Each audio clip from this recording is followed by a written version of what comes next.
Alrighty, everybody. Welcome back to another day of CDA League. We've got 3 best of 3s coming your way today, but of course, we have to start off with the classic 1v1 of Techies versus Clinks. For anyone wondering what's going on, this is the replacement for the coin toss in this particular event. So the winner of this 1v1 will get selection priority for their team, getting to pick between Radiant, Dire, first pick, second pick. And it's a little bit of fun. The matchups and the players have been selected by vote on social media. So you asked for it, and this is what you've got. You've got Flywin on the Techies versus XXS on the Clinks. Winter, any deep insights on this matchup? Can we get this over with? You can just kick your feet up, buddy. It's okay. Right click each other to death. just go fast end. Both rush mid. No regen. Just by stats. Who would win the right click battle? This is right click, no spells, just right click. Oh, like 39, 47. And then what's it? You know the gentleman's agreement. You come here and you just fight here. Yeah, fight right to the death. So what's it? 1.32 versus 1.44. So Techies has lower damage and lower. What? He random? Speed. He actually random? Oh, interesting. What? Maybe that. So was that what they chose? That XXS had to random? Is that interesting? Well, I think he randomed an all-right hero here. I didn't even notice. Good. What good would be a terrible hero like a Trian? Yeah, versus a Techies or something. What's actually the worst 1v1 hero? What hero has the worst matchups overall? You think? Don't know. Let's see. Techies might be close. He's got like some of the worst CSing in the whole game.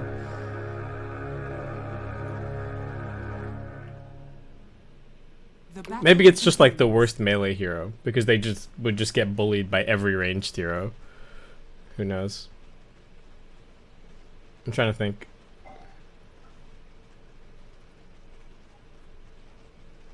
I was tempted to say Whis, but yeah, that came to mind for me as well. I was like, it was pretty bad. He's got like low armor, and a lot of your spells rely on having somebody else to get value out of them, right? So if you're just by yourself, then what are you really doing? I mean, Night Stalker is pretty terrible. That's true. He is really bad, but if made up for by the fact that if you do get a decent start, then that hero is a beast. How are you doing today, buddy? Did you get a good night's sleep last night? Are you ready and refreshed for another long day of casting Dota today? Yeah, my fish.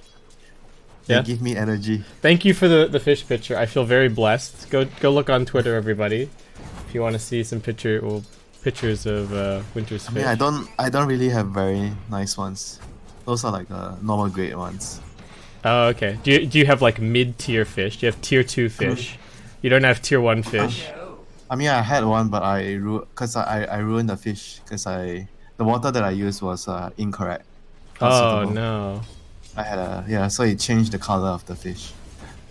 Oh, okay. It didn't die. It just. No, it didn't die. It just affected okay.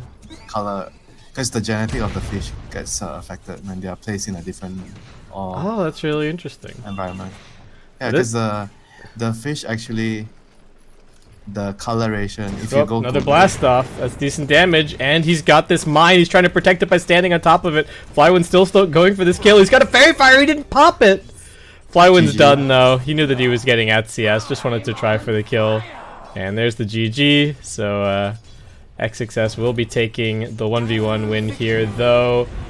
I feel like I'm favoring RNG pretty heavily for this series, especially after watching them play yesterday. How about you? The Bottle E-Blade. I don't really like getting Lincolns most of the time because I feel like Lincolns is very, very expensive, right? And when you get the item, it doesn't really guarantee you can fight. It's more like a defensive item and a farming item because you get the regen and whatnot. And spam more waveforms. Yeah, I don't really like the item so much on Morphling. I feel like the hero is a fighting hero. He doesn't need to farm so long. Is Lincoln's just bad at the moment? I'm actually trying to think the last time I saw somebody buy a... Way too expensive, I think. Way too expensive. I haven't seen anyone buy it in a while, and then I think the very few times that I have seen someone buy it, I'm like, does this really solve Maybe your problem against- here? Maybe against what Doom or something, Sure. you know. Otherwise, you don't really see a Lincoln Sphere. Yeah, there's really not much else. And in a lot of situations, people, you're just gonna have someone else buying a Lotus instead. So Void is banned, Lycan getting banned out, so Aster's still worried about that potential of RNG just going super fast, and RNG still a little bit open in terms of what they want to do. They could put the Morphling mid, they've got a little bit of flexibility. We've seen Morphling, do very, very well in some of these mid matchups, but RNG are just gonna take a hard left turn and take the Alchemist in the last pick. I mean, I guess they feel like they can pull this off because the enemy lineup is quite greedy. Phoenix, Shaman support, like you mentioned. They need a lot of farm. And they're expecting the Undying to shut down the Centaur. So if, say, your Phoenix and Shaman, those are two slow heroes, right? And Centaur's lane got shut down. Then and he becomes slow, for sure. Yeah, then he becomes slow. Then you have 3 heroes that are slow. So that's why RNG are thinking we're going to be able to get away with this elk. So Aster has to pick a hero that can at least punish him in the lane. I'm not sure if they have a good win condition hero here. I feel like they need to prioritize winning the lane. Maybe with some TA or some Monkey King hero. Okay. Yeah, called it. TA coming in. Do you think RNG... Is there anything that they can do here to swap around the lanes, or do you just have to put Alchemist mid? Both Morphling and Elk doesn't do well against TA, so I don't think you have much of a choice. Right. What about Pangolier versus TA? I think you still lose. That's probably still bad, yeah. Pango doesn't really win your lane. You just care about getting levels and running around, doing your thing, roll around, have fun. Rolling around at the speed of sound. What? Flash? Huh? That's Flash? I'm pretty sure that's Sonic. Oh. Yeah, but I mean I've been watching Flash, so. Oh yeah, is it good? I mean, I'm just watching it because my wife's watching it. Oh, okay. I don't get to choose. Right. What's on TV.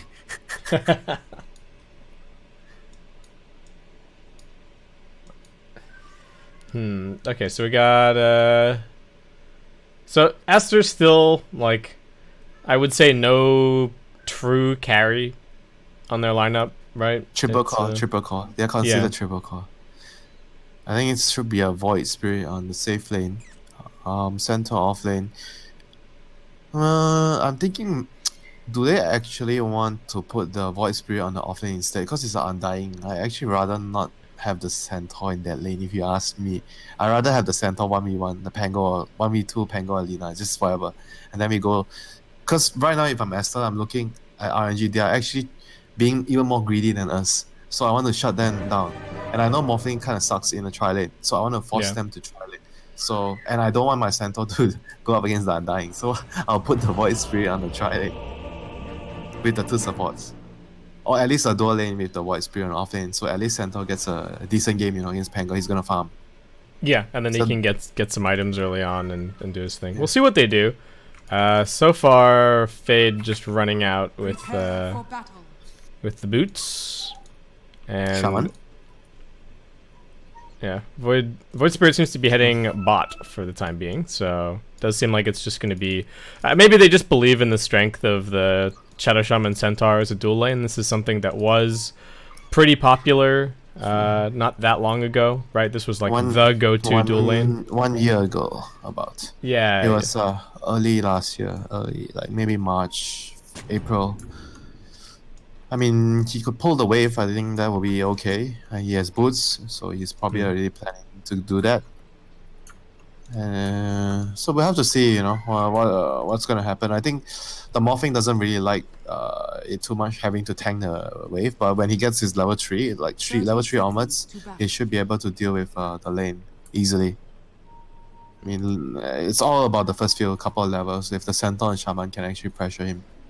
If he can survive that phase, then he'll be very, very comfortable in the lane. Yeah, but he will have to be careful in terms of how he plays around with the attribute shift. Because there is a decent amount of burst and also a decent amount of lockdown. Do you like the item build from XXS? The double ring of regen for the centaur, just one shared tango. It's value. Why not? Yeah, it's just very efficient regen on the lane. It's better than buying a tango. Or 2 tangos for that matter. I think this is actually so dumb that this is like possible. That you can block the enemy wave. Like, why not? It's part of the game for... well, it's only a part of the game huh?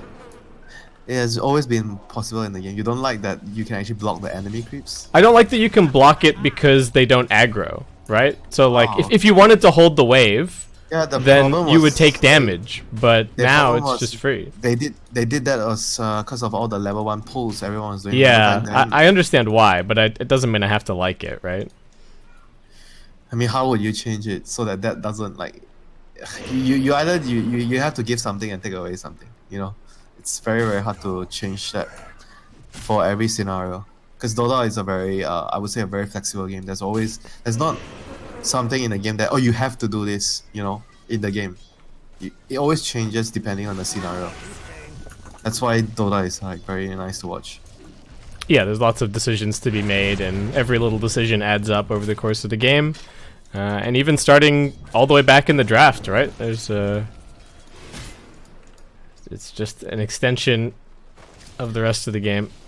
I mean, talking about the rings as well, right? It's actually good against Undying when you have a lot of regen because he takes your strength away, and so the regen actually becomes more value because you have lower overall. XXS is getting slapped, but yeah, once your health comes back, then you're getting more value as a percentage. Yes, correct. But I mean, that's the case for any regen, right? He could have tangos in this situation. But it's better against Undying. Yeah, sure. I mean, I get your point. Right. But how is a ring of regen different from just buying more consumables? I mean, you're gonna use it for a hood, at least one of them for your hood later. Yeah. So it's not like, because tango is like you're not gonna use it for anything. It's just about you expanding the item, and that's it for the item. The value doesn't really carry on later. Used to be 2 for a hood back in the day, wasn't it? Two rings and a ring of health. Well, we've gone. Two ring of regen. Yeah. Well, we've even gone back to the old school in some ways, right? Ricky's got Invis at 6 again. We've got Untouchable as the ult. Impetus is a basic ability. Dude, Ricky's level 6 used to be a ward. Oh yeah. Oh, that. I mean, come on. That's like, that's the dark ages of Dota. Yeah. Ricky had Death Ward. Yep. Critical Strike and Death Ward. Blink Strike, I think Ring Strike, Critical Strike, and then the first spell is the Invis spell, and then he had Death Ward. Okay, so how's this mid lane going? Yeah, we should actually be keeping an eye on things and not just sit here reminiscing on. I mean, it all started from the rings, you know. Like, yeah, it's true. Centaur with 2 rings. Whoop. Alright. Super. Getting gone on a little bit here. They do have some retaliate stack. This is decent damage. Undying, can you survive? He will get the soul rip off. Couple more punches. Fade's still chasing him. They do both have boots, but Fade is fast enough. And there's your first blood. Very nice for Aster there. It's not too bad for the morphing. Yeah, he's able to like last hit, and they kind of use like the shaman use a lot of mana. He has a clarity though, but they use quite a bit of mana. Trying to snipe the courier. He sees it. Yeah. Mid lane. He's got it. It's pretty nice. So the Undying TP here just to pick up the rune. Alright. Oh. I guess he... Oh no, he actually saw the shaman. He's just trying to follow him and yeah, like I said, mirror his movements. Yeah. It's very, very important. Because the Elk is already having a hard time. Yeah, not the greatest of starts. Setsu just picking up a soul ring. Is he gonna get some stacks here maybe? Yeah. To be expected, right? Yeah, it's very hard for him to lane against TA. Dire's middle tower is under attack. At least he's still jungling. I mean, he's just kind of gonna hope that the bounty runes are gonna be there for him, you know, in 20 seconds.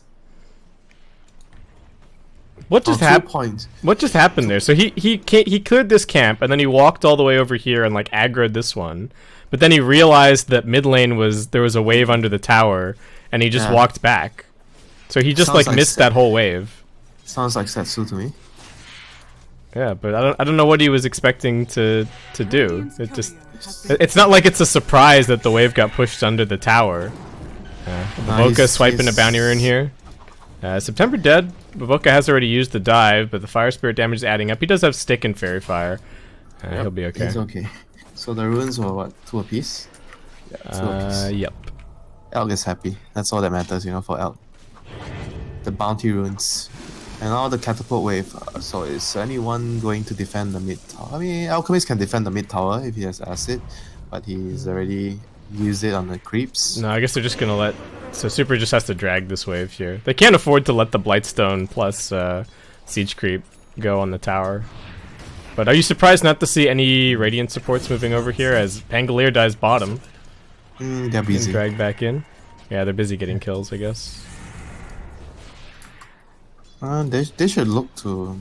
But I guess there's actually no point if they can't kill the elk, because he can easily defend the tower with the acid spray. I mean, it's very, very hard for them to pressure the elk here. Well, SCCC's found someone else to pressure, though. Super going to be his target. Now he's back behind the tower, kind of dragging and farming, really putting a ton of pressure on RNG, and knows that they just don't really have the heroes to punish him for this, right? So yeah, that's why RNG decided to be so greedy, because the Radiant doesn't really have tools to. They have very greedy supports. I mean, right now what has to happen is Invis on the Shadow Shaman. Doesn't have level 4, but he does have 2 points in the Shackle and Monet. All right, here comes the Shackle. Stampede over. This is decent damage. They need the chain stun. He got the morph off, but it's not enough. Oof. He almost paid the price for being a bit too greedy. The Centaur. He didn't fully chain the disables perfectly, but still had enough damage to get the kill.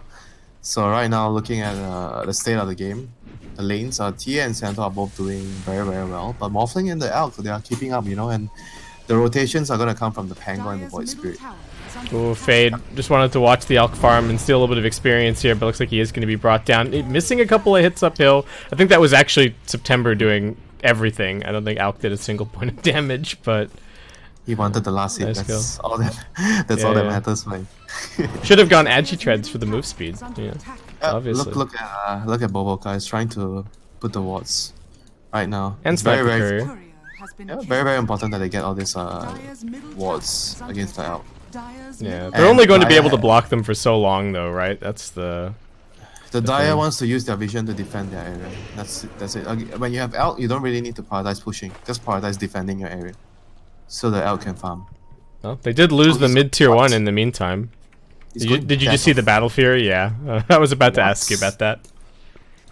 I'm scratching my head. Is it actually better than the Radiance this game? Dire's top tower is under attack. I guess it has a pretty nice build up these days. Ooh, September SC's waiting for you, and now Fade with all the lockdown. No chance to get off a stun. Setsu, he's not interested in the fight. He just wants this little stack. I mean, I'm just trying to figure out, is it actually more greedy than the Radiance, or actually Radiance is more greedy? Like, is Battle Fury the better item here?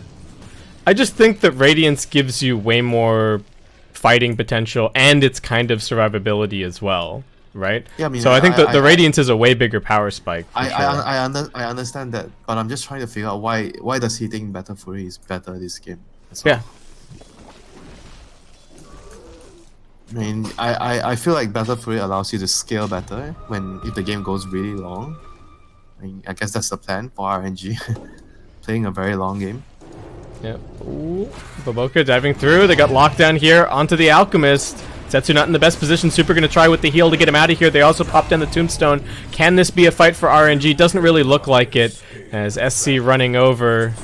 Qian just chasing further. September running his way into the trees. Does have a stun. Fade looking for the lockdown. Can't quite catch up. Another Morphling gonna come TPing down here. That's straight into an immediate hex. Mono does morph a little bit more strength. And wants to hold on to this tower a bit longer, perhaps. Pango is the one that should be fighting, though, not the... I mean, so it was rather strange that the Elk was here with 2 of the supports. And he was very, very deep in a very dangerous position, and Pango didn't have TP ready. And now the bounty runes. This is what matters for the Elk right now.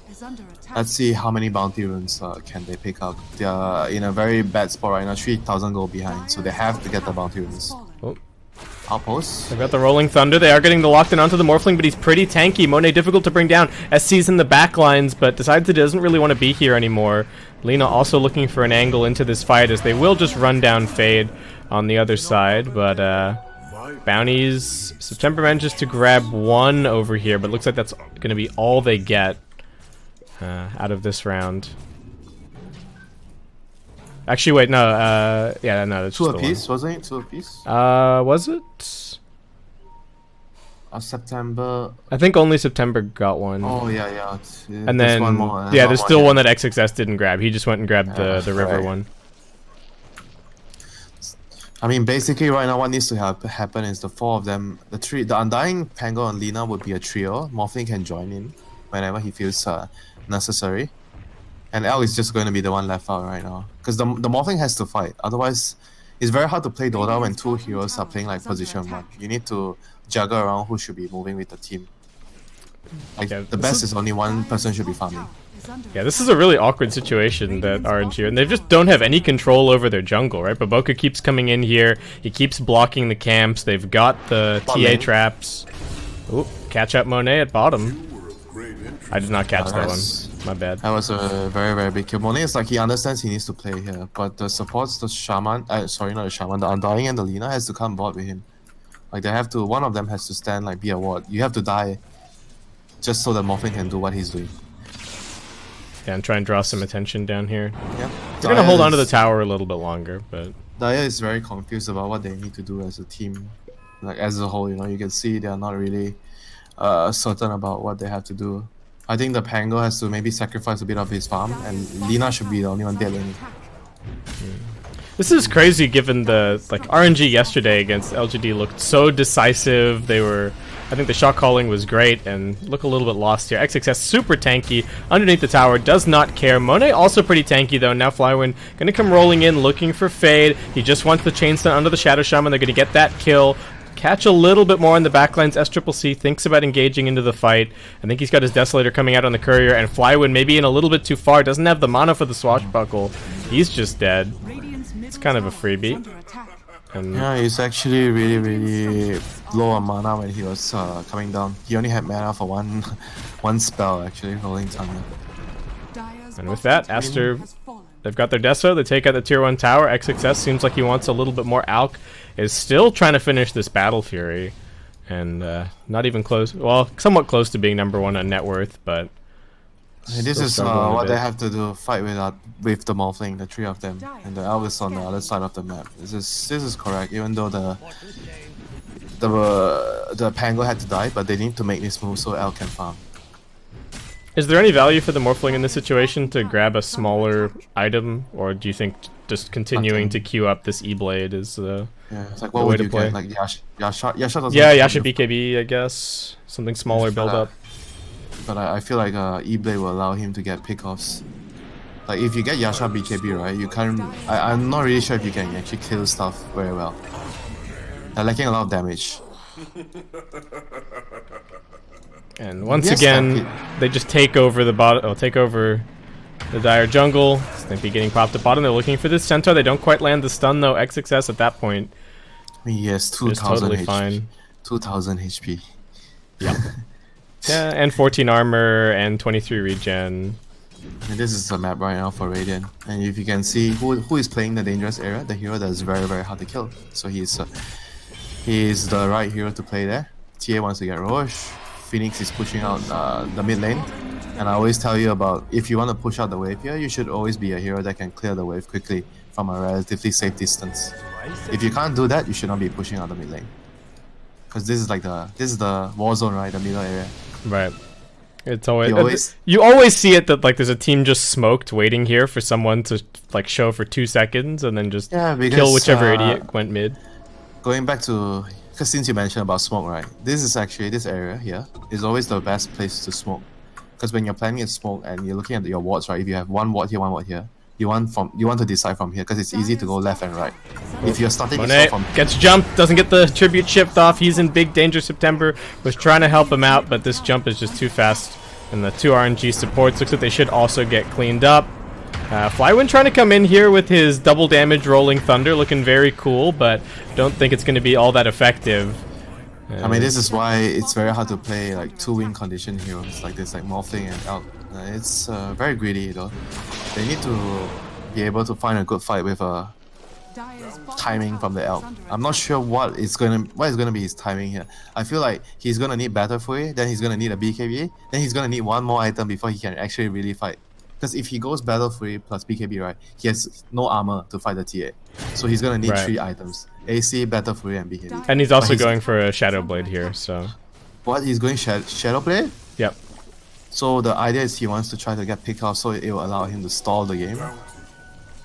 And this Acid Spray is not getting him any of these last hits. It actually didn't get any of the melee creeps. Oh, that's so sad. It only got the ranged. I mean, the Undying is still level 5. That's... Well, we're just gonna ignore that. That's the story of the game. Morphing has been trying really hard to stall the game for the out, but just not strong enough, you know. Like, he has his Shadow Blade right now, so let's see what can he do with it. Did they see it with the trap? I think they did, right? They saw the trap. Yeah, I think so. Okay, Super's gonna get rid of that, but yeah, that first unstable concoction just ends up being a little bit of a self-stun for Setsu, and he's just back to hitting some creeps. SCC pushing out top. Blink, Aegis, Deso, very, very strong timing, and now we got the jump in over at mid, looking towards September. Aster bring him down. Flywind once again trying to make the space with the Rolling Thunder, but just ends up being an escape for him. They can't even hold this area right now. This is very, very, very difficult for Dire. I mean, you feel so useless as an Undying when the game becomes like this, you know. You don't even want to play the hero anymore. Yeah, I mean, didn't even really win his lane, right? He made some space for the Morphling, but unfortunately, Monet, speaking of, he's in some danger down here. SC with the damage, they deployed the Mass Serpent Wards for him. Too much lockdown from the Shadow Shaman. And Super just getting dove on by the Void Spirit. XXS joining in on the party. This game is... it should be... I think it should be over soon at this rate. Even if the L gets the BKB, he's trying to get a BKB now. But I feel like even with the BKB, he's not gonna do much because the TA is gonna shred his. He has no armor. TA is gonna shred him, and the Shaman has with the TA Mail Strike on him and the wards hitting you, you're gonna feel the pain, man. Yeah, this is really rough. And this is you gotta keep in mind as well. It's a 10k deficit, and you've got an Alchemist on your team, right? So it's even worse than it looks. When you have Alchemist and the goal, you don't have a goal lead, you're already under a lot of going on Setsu. He does have the Shadow Blade, but not going to be able to get it off, perhaps. Just accepting his fate. Oh, there's a gem on the Phoenix. Can you tell me, Cameron, where was he farming? He's past the line, Winter, for sure.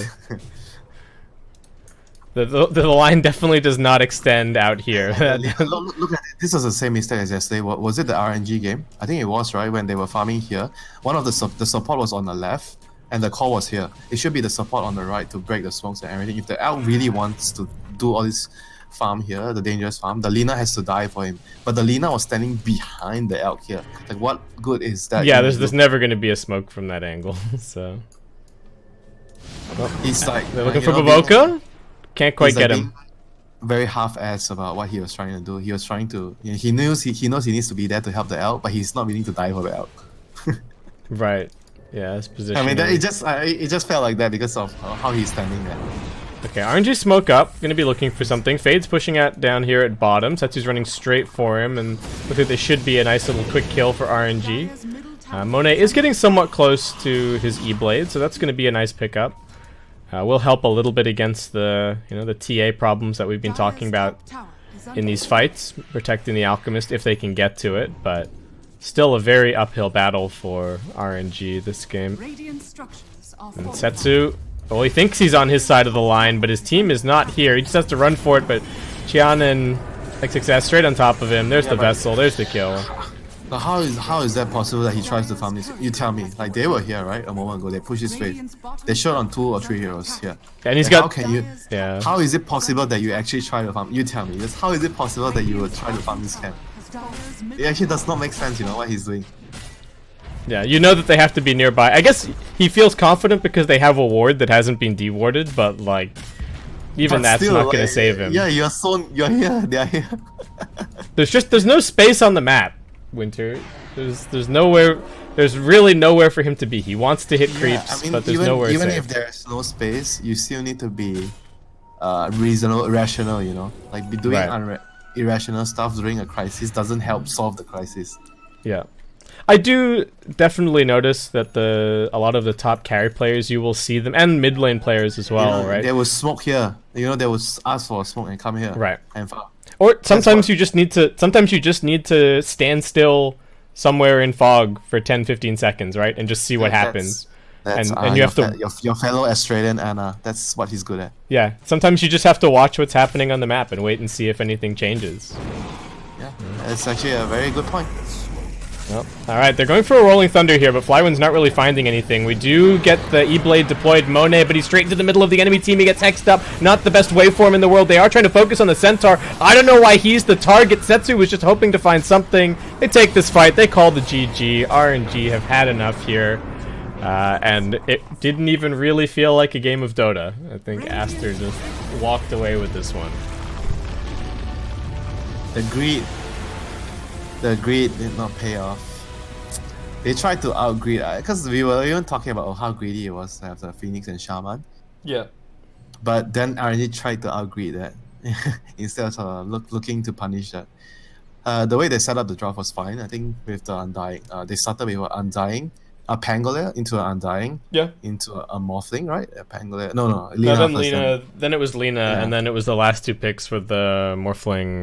Morphling I mean, out. I didn't really fancy the Lina a lot, but I don't think it was the problem. I mean, I can understand you wanted a hero to kill the egg, Yep. but it was just how they finish out, how they rounded off their draft, which, I mean, I don't think it's a very big deal because it's more like about they feel like they could pull off the greed, but in the end it didn't work, so they'll just go back to their normal start the next game. I could still see RNG coming back to win the next two games. Mhm. It's more about a strategical error here this game, or maybe they could have pulled the greed off, but just needed to play better in the lanes. I mean, that's up to them how they interpret the loss, you know, which is always very, very important. I think the loss itself is not as important as how you interpret the loss. Like, why did you lose the game? Then you would allow the captain or the coach or whatever, whoever it is, to fix the problem. For sure. It's yeah, and I think like you're saying, this one's maybe a little bit of a tough call because I think the easy out is to say, oh, it was just our draft was too greedy, right? We shouldn't have gone for the Morphling and the Alchemist. But I think there are a lot of different moments in that game that you can look at and you can say, well, I could have played better here. I could have played better here. Maybe we could have done a little bit better out of the lanes. Overall, RNG just seemed really lost with not having any one of their cores really ready to be able to fight, right? Everyone wanted to farm, and then Aster came in and completely kicked them out of their own jungle, and then they were like, oh, what do we do now? Like, what's our play when they've taken pretty much all of our tier 1s and we don't have any tier 1s taken? Like, they looked a little bit lost, so... I do think it's going to change for game number 2, though. I think you're right that they're just going to go back to something that's a little bit more in their comfort zone. Anyway, we'll have to see. Thank you guys for watching. Hope you're enjoying the coverage of CDA League, and we'll be back here for game 2 of Aster versus RNG in just a few short minutes.